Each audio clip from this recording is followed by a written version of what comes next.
I had this wonderful metaphor of painting pictures and then you're like, where am I going with this? Yeah, it's gone. I don't know. We're starting series 3 with a bang. And, business as usual.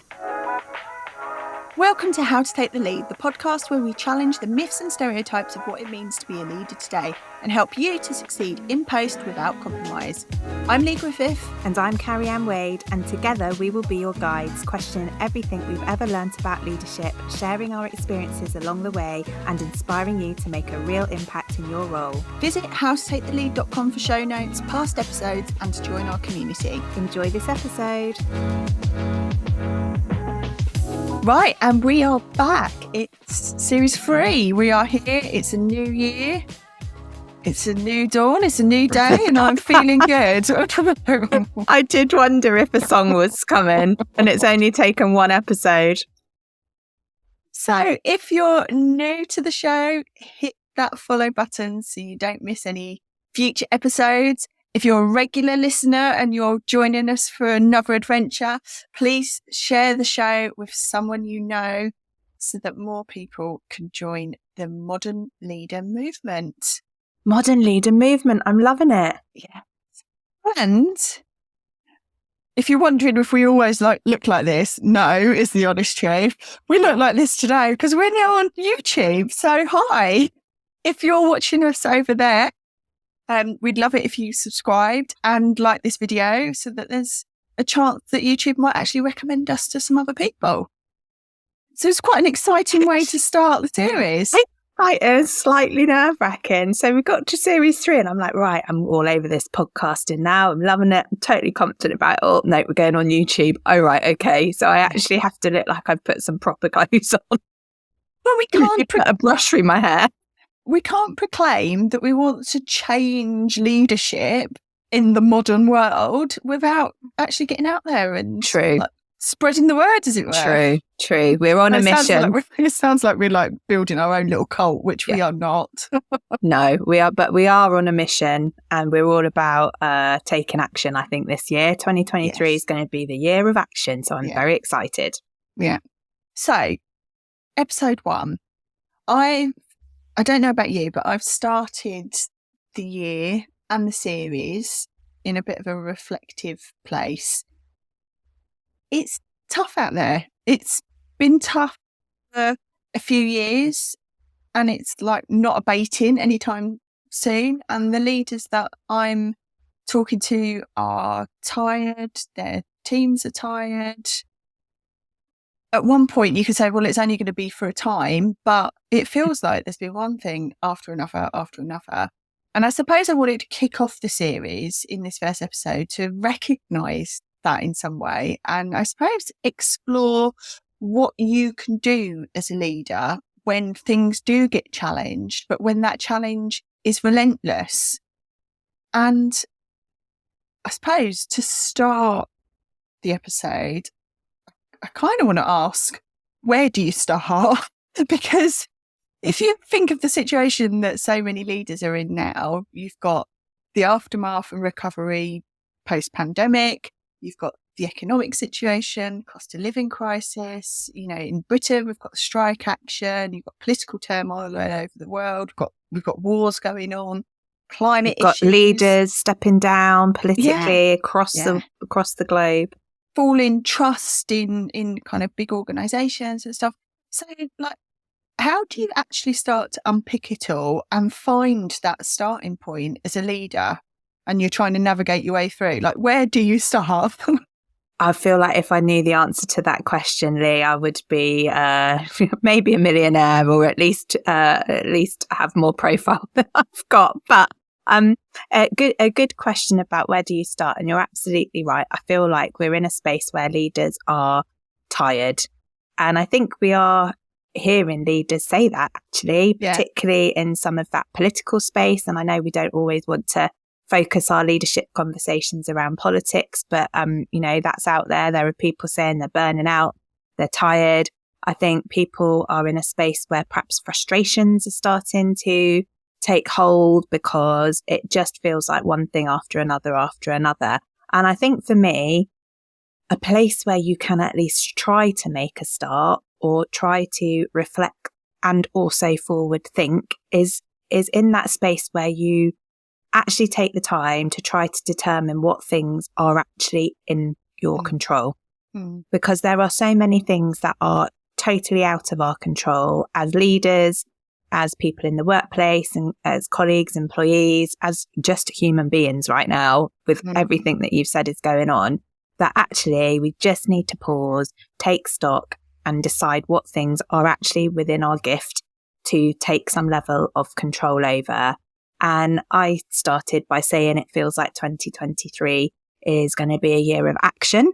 And I think that's also something that you need to think about when you are determining what's within your control. What is it that you can actually take some action on? And then align that with what you know, or find out if you don't know this already, around what is important to your key stakeholders. So whether that's your teams in your organization, whether that's your clients, communities, whatever that is, what's important to them, and therefore what can you take action on to make some sort of impact or positive difference is probably where, I'm saying it as if that's really easy to do, but that is where I would start that thinking and those conversations. Yeah, I concur in the sense that your staff and your communities, or the people you serve, in depending on the type of organisation that you run, they're your guide almost at this time, aren't they? That it is around what's going to resonate with them, what's going to help them, where they'd value your input most as a leader. And you can't second guess that. You've got to ask them about the issues and the impact it's having on them, and find out what possible answers or solutions they might have. Don't make an assumption. And often as leaders, we think this, that saviour complex, I've got to be a hero and come in and rescue it. And I do think, particularly at the minute, just acknowledging actually there's a lot of stuff going on and I don't have the answers. It's not all in my control, but where can we wrestle some control is a good starting point to have those conversations with people. I completely agree. I also think that sometimes you can get so consumed with all the big stuff that's happening, but there are little things that you probably can do to push the dial in all of those things in one way or another. And that can add up to actually make a difference for the people on the ground, as it were. So I think sometimes just breaking that down, and again, it goes back to asking the people that matter around how you can help. You probably do have more influence than you think you might have on some of these big issues. I was just going to say on that point, I do agree, because I think sometimes you touched on it earlier, that we're in this state where we had that's not the right term to use. We had the pandemic, but I think we felt like we were going to be in a position where there would be a kind of short to medium term crisis that then we would be recovering from and coming out of. But actually we've just lurched into more and more. And we're just in that ongoing crisis mode. And I think it can be easy to slip into that space of catastrophizing. So I'm so glad I got that word out, because I was overthinking it before I said it, and I was like, I'm going to say it wrong. Catastrophizing and thinking that we don't have any control, and actually that opportunity to just reflect. And like you say, even if it's small things, I think that just helps move you into a different mindset and a different headspace as a leader. Yeah. And I think it's important also that even though there's all this other stuff going on, you can't ignore perhaps the things that are on your doorstep either. And there's a reality about there will always be something. Yes, it does feel like there's an inordinate amount of stuff happening at the minute, and it does feel relentless, but probably people would have said that maybe, 10 years ago, or if you think back to when other big things happened, then it probably felt like there was a lot of things happening at one time and hitting you. And so you can't let that stop you as a leader, as an organisation, from moving forward, but you might just need to take stock on how you do that. So it might be, how do you reevaluate the reality of the situation? So what you're trying to achieve, when you're wanting to do things by, And you might have to adapt that. You might have to slow things down slightly. It might be you can speed things up. Also, there might be an opportunity in some of this stuff, and we overlook it and just look at the negative. But the pandemic shows that people were able to pivot and change their businesses and actually thrive in a situation of crisis. That reevaluation might show you that the things you thought were important perhaps aren't as important in the grand scheme. And then I think the third thing for me is that sense of knowing where your tipping point is and when you're asking too much. And I think that's been the balance over the last couple of years, and certainly the conversations I've been having with leaders, that sense of they're working so hard, there's, so many hours, it feels relentless, and then there's only so much goodwill or whatever you can pull on, and it's knowing what's the right thing to ask and when, and what that breaking point might be. Yeah, I don't disagree with anything you've said, and I think the bits for me that are really striking a chord are around that, not the saviour complex that you talked about. Like, I do often think that as leaders, we put ourselves in a position where we feel or perceive ourselves to have to be the people that have all of the answers. Yeah. And whether that is a true reflection of how we're perceived in the spaces we lead or not, I think you can feel that. And I do think that asking other people what would be the solutions they could bring to the table is really important, because as well as you feeling like you're able to take some control back, you're actually gifting the others around you some of that control as well, at a time when people probably feel like things are very chaotic and out of control. So I do think that, control is not usually a word that I would use a lot, because in a lot of spaces, the connotations of that I don't like in a leadership space. But I think if people, if you can enable people to feel some sort of autonomy and feel empowered to do something that will improve their own situation, and that you are offering support and enabling them to do that, I think that can be really powerful. Yeah. So we know, any management, leadership theory book, whatever your choice of learning is, or they all talk about, in a challenging situation, you've got to try and share a vision. You've got to show what an end picture might look like, inspire some form of hope, that light at the end of the tunnel that people often talk about. And we've just been talking a lot about control. But I think the biggest frustrations can come from those points where you feel you've got no or limited control, where perhaps it's not always possible to paint that future scene for people. So as a leader, if you're in that position, what can you do instead?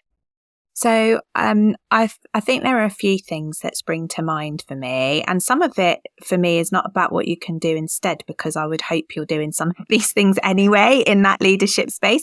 But I appreciate in times of pressure and when things feel really difficult, things can slip. But I mean, first and foremost for me, it's about transparency and honesty.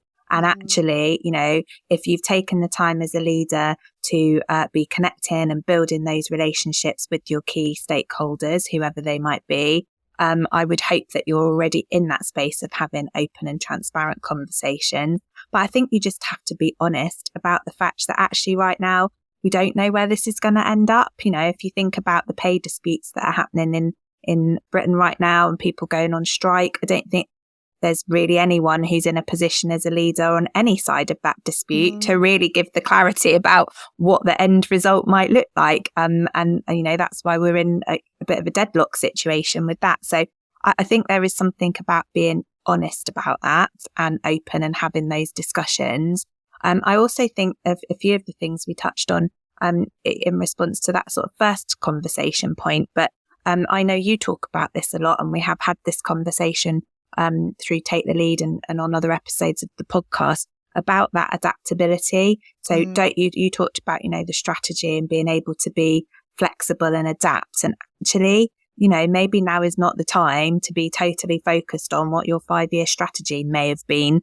And actually, are we even operating now in an environment as leaders where having that long-term strategy is even something that seems reasonable and achievable. So actually demonstrating that adaptability and that willingness to change course, I think, is important, alongside recognizing that some people really struggle with change. So actually, if there were some people who were really bought into your strategy for your organization or your vision as a leader, and you have to say, we're going to have to change approach, our strategic objectives need to be different, we have to be focused on something else to respond to the situation we find ourselves in.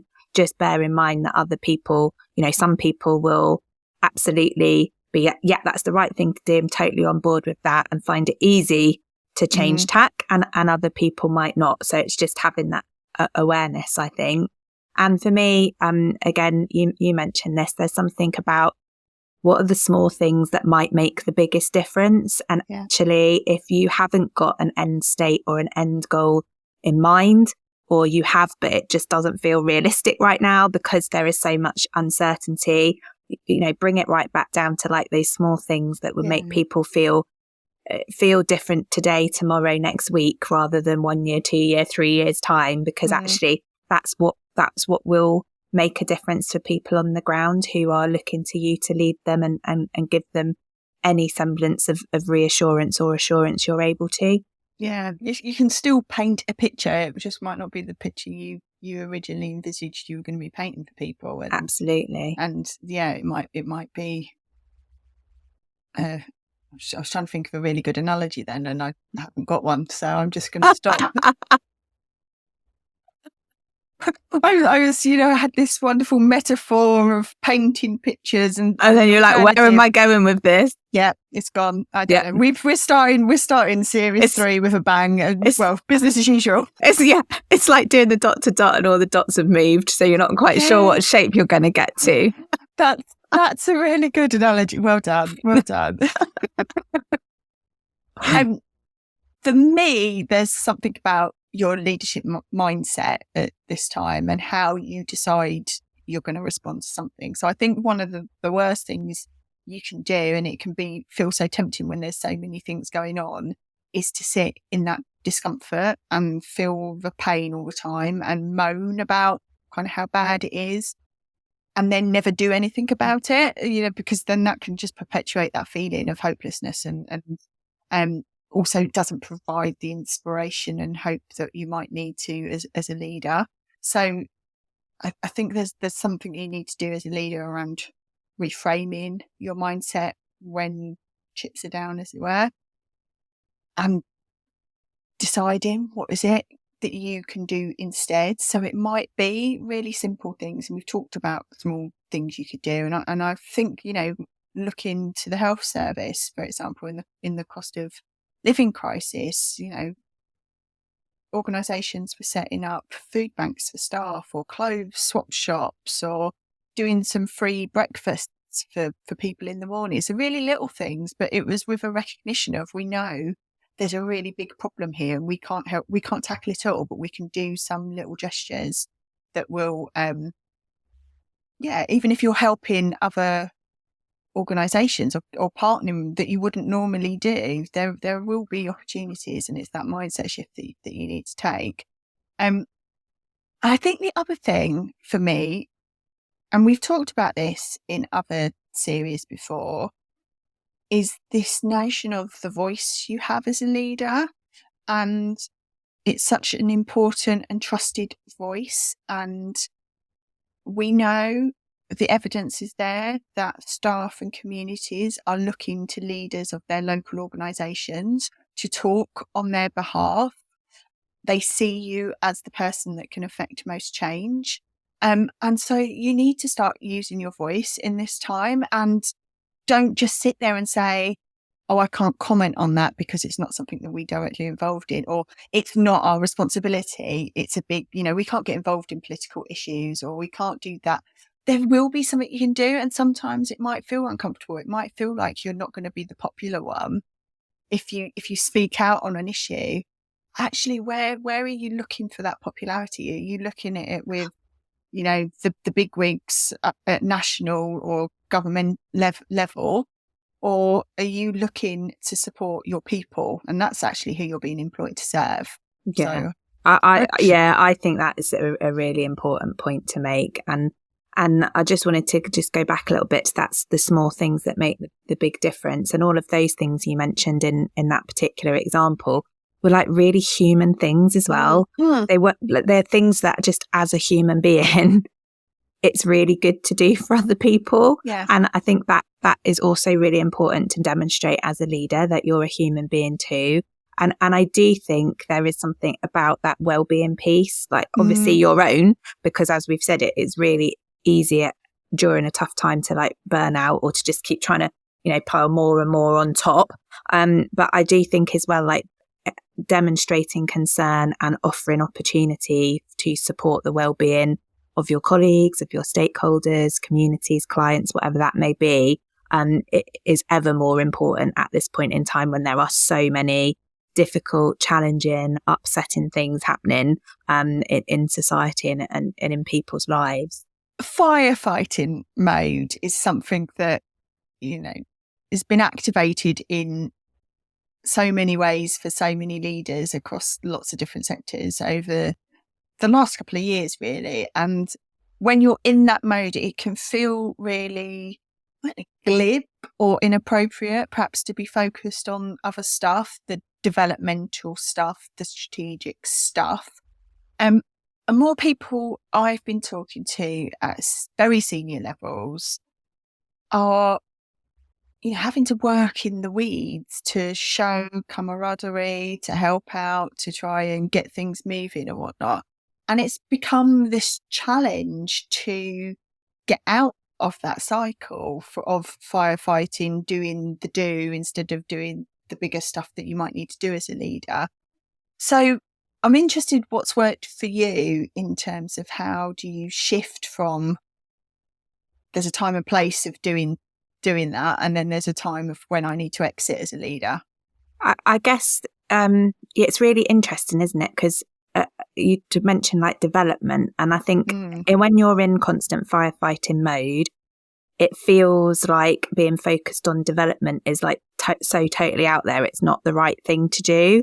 And I guess as somebody who's really big on self-development and the development of others, somebody who mentors, I'm talking to you who's a coach, people are probably going to roll their eyes and go, well, she would say it's actually the time when it's probably more important than ever. But that is genuinely how I feel. And I feel like you do have to take time. You have to make that time to focus on developing yourself, understanding what development needs your leadership team might have, because you've been operating in that in the weeds operational firefighting mode for so long that you kind of need to step away from that. And I guess things that have slipped for me at times when we've been in firefighting mode have actually been the things on reflection it would have been really important to keep doing.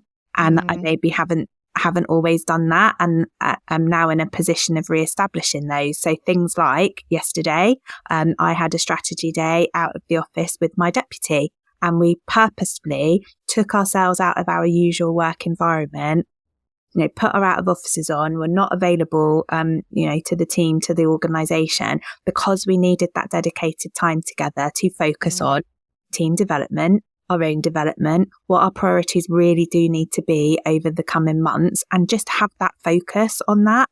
And actually, pre-pandemic, we were doing that like once every 6 to 8 weeks, having that day together to really be focused. And obviously through the pandemic that slipped, but now it's back in because we realised the value of that in terms of being able to be away from, for a period of time, that really operational kind of firefighting mode that we're in.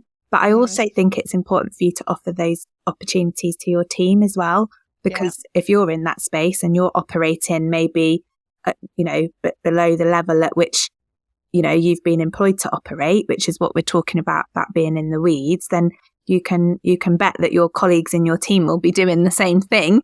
And actually you need to create that space to have those conversations and pick yourself, up out of that and focus on, even if it is, what do we need to achieve over the next 6 weeks? That's a step away from what do we need to achieve in the next 6 hours when you're working really operationally. So So for me, that's been really important to re-establish and put back in place.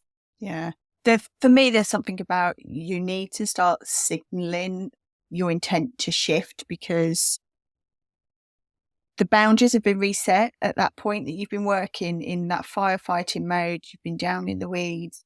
People may have created dependencies on you. And if you suddenly go like that overnight, I'm suddenly now going to be doing this, and you haven't explained why and what the outcome is and why things are shifting, people will think, oh, do they not think this is a priority anymore? Or they're abandoning us, and all of that stuff, which can almost in itself create another little mini crisis of whatever within your team or your organisation.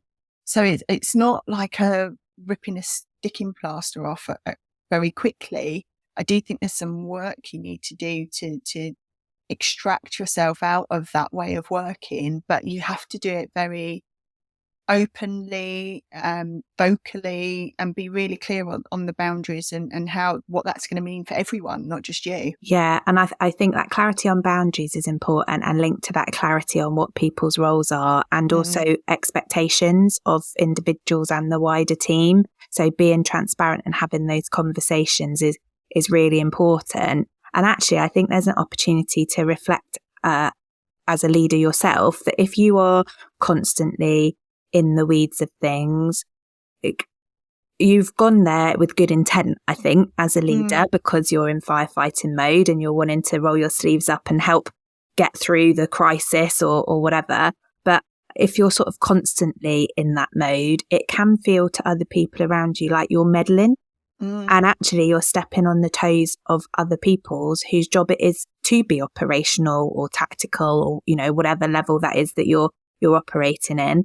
And I think it can also impact, if you continue to be in that space, on how valuable other people see their own contributions, because you can actually start to get into a space where other people see you as doing their job. And is that because that person doesn't value what I'm bringing? Is that because I'm not good enough? Is it because they don't trust me? Yeah, so trust. That was the word that was in my head. Yeah. So that's also something that I think you really need to reflect on as a leader, as you're doing what you said and kind of navigating your exit from being in that operational firefighting space to kind of moving back to the space that you should be operating in. So we normally finish every episode with a how-to, and rather than a straight up how-to this week, I kind of want to ask another question, but it is a how-to question, so I'm being a bit cheeky. I love it. So, and we've touched on some of this in the conversation. So we know that constant challenge can have a real impact on well-being, on motivation, for example. So what do leaders need to start doing differently to make 2023 feel different? Okay. So for me, it is definitely about being focused on actions, not just words. And that what we've talked about already about like what can actually be done to take action and progress things and move things forward. I also think leaders need to ask of themselves and of others, what do people need from me as a leader? What is it that you actually need from me as a leader? And ask that question about, as a leader, what value can I truly add here? So if we just go back to that previous conversation about being in the weeds, what value can I truly add here? And if it is none, then find a way to step out of that space. And I think some of that might be uncomfortable to have that conversation with yourself and with other people. But I think it's really important to have, because I think you can almost ignore the bigger picture and the things that do need you to start taking some action, because you're creating a level of false comfort about where you are operating in those weeds. So for me, they would be the thing that I would say. And I think as a sort of practical thing, which always sounds easier than it is to actually do, there's something around how do you create that space and time for you to refocus your efforts, if that's time blocking, if that's having less meetings, if that's taking days out and working in a different environment. I think those things can actually really help to shift your mindset and your outlook. Yeah. Yeah, love that. And I think linked to that bit around shifting your mindset and outlook is that starting to look after yourself through all this and role model the behaviours and all of that kind of stuff so that your team feel they have permission to do the same, because I think often that does get overlooked. It's interesting that you used the phrase, ask more, and I don't disagree with anything you said, but my how to do things differently is actually stop asking. But I say it from a stop asking for permission. I think there's too many leaders, and it goes back to my point around start using your voice.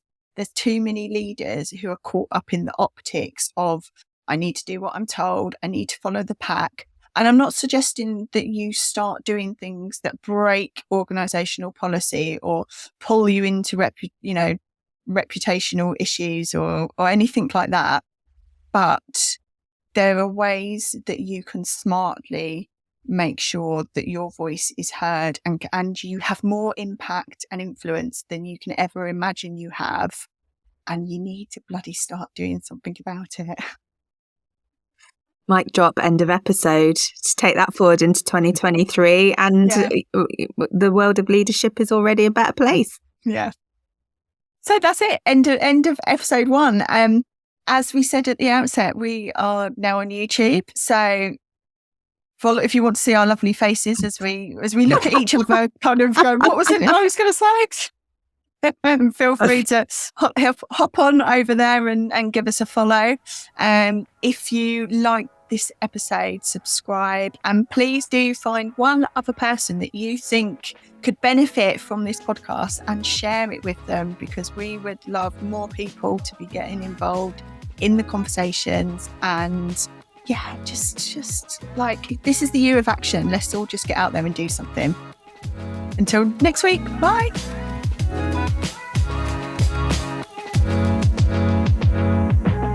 Thanks for listening to today's episode. Don't forget to hit follow and share the show with someone you know. Oh, that rhymes. A rating or review will be much appreciated. If you're looking for some leadership inspiration, why not get a free copy of our recommended reading list?